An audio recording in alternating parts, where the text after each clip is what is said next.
اور جو بھی ہم ان کی برکتوں سے جو ہماری پریشانیاں ہوتی ہیں، جو بھی ہماری مصیبتیں ہوتی ہیں، ختم ہو جاتی ہیں، اس کی برکت ہوتی ہے.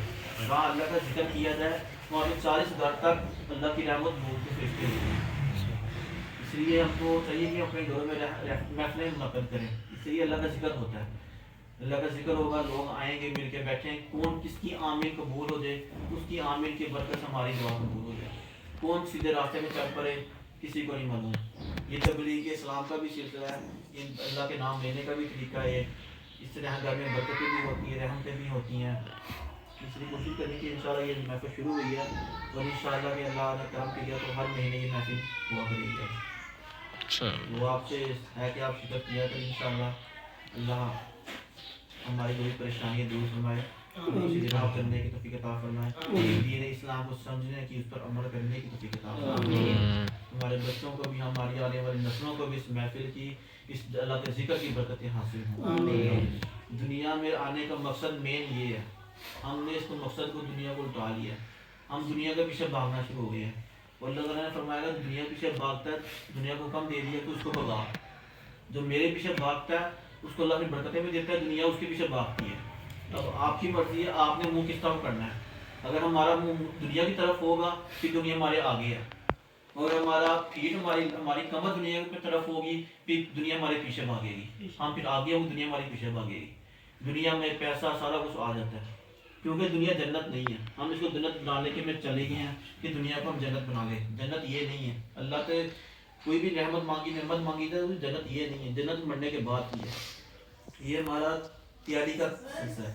اس میں اللہ نے مسبب الاسباب بنا کے بھیجا ہم کو کہ ہم دنیا میں رہ کے اس کی طرف آنے کی تیاری کرتے جائیں. اس کی کوشش کرنی چاہیے کہ نیک کام کریں، 5 وقت کی نماز پڑھیں، قرآن پاک کی تلاوت کریں. سب سے زیادہ اہم کام یہ ہے کہ ہماری وجہ سے کسی کو مصیبت نہ ہو، کسی کو تکلیف نہ ہو. سب سے ضروری کام یہ ہے. کیونکہ حضور صلی اللہ علیہ وسلم سے پوچھا گیا کہ حضرت عائشہ رضی اللہ عنہا نے پوچھا کہ آپ سے ابوبکر صدیق رضی اللہ عنہ نے فرمایا کہ ایسی کوئی بات پوچھو کہ میرا میں کیا واقعہ پیش آیا. تو عائشہ رضی اللہ عنہا نے پوچھا آپ سے، تو آپ نے فرمایا کہ دکھی ٹوٹے دلوں کو جوڑو.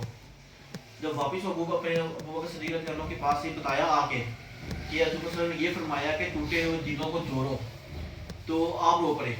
کہتی ہے کہ آپ نے پوچھا، آپ تو خوش ہونا چاہیے کہ آپ کو ایک راز مل گیا کہ ٹوٹے ہوئے دلوں کو جوڑنا چاہیے.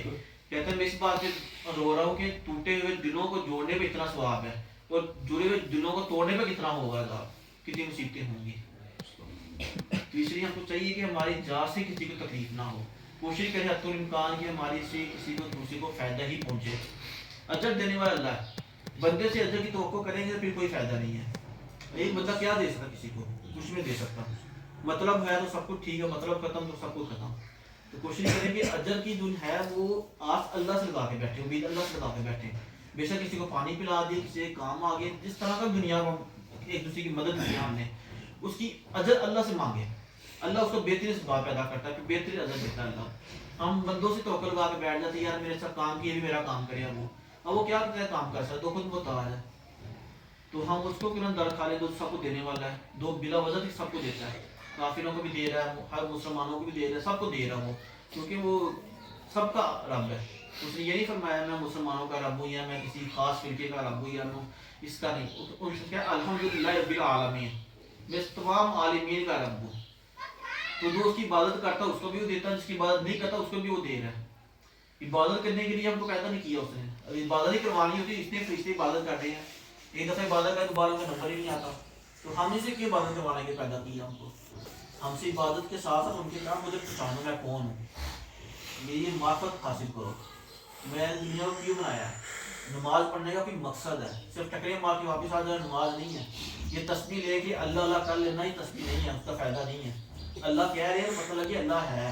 اس کی کیا پہچان ہم کو پہچاننا چاہیے. اس کو اپنے آپ پہ غور کرنا چاہیے انسان کی میرے اندر کیا ہے، میں کیا چیز ہوں.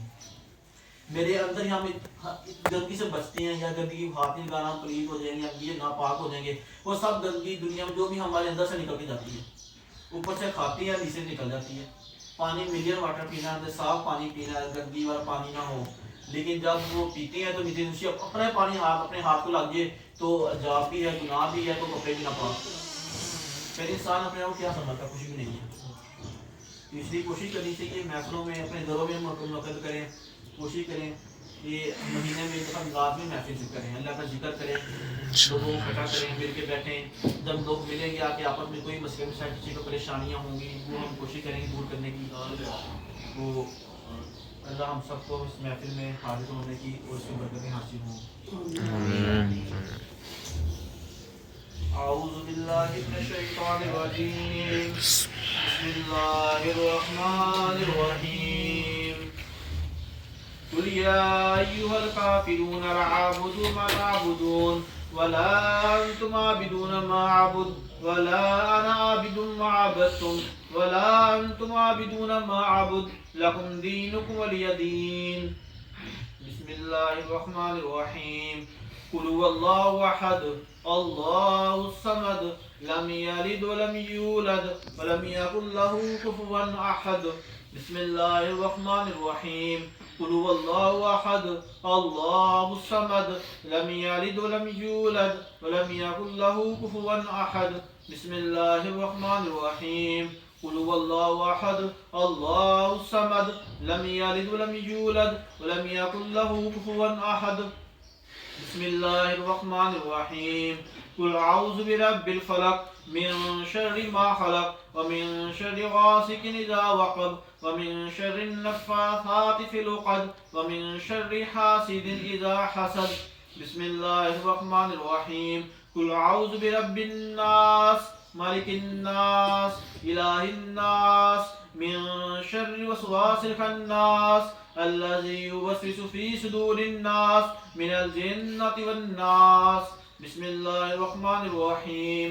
الحمد لله رب العالمين الرحمن الرحيم مالك يوم الدين إياك نعبد وإياك نستعين اهدنا الصراط المستقيم صراط الذين أنعمت عليهم غير المغضوب عليهم ولا الضالين آمين. بسم الله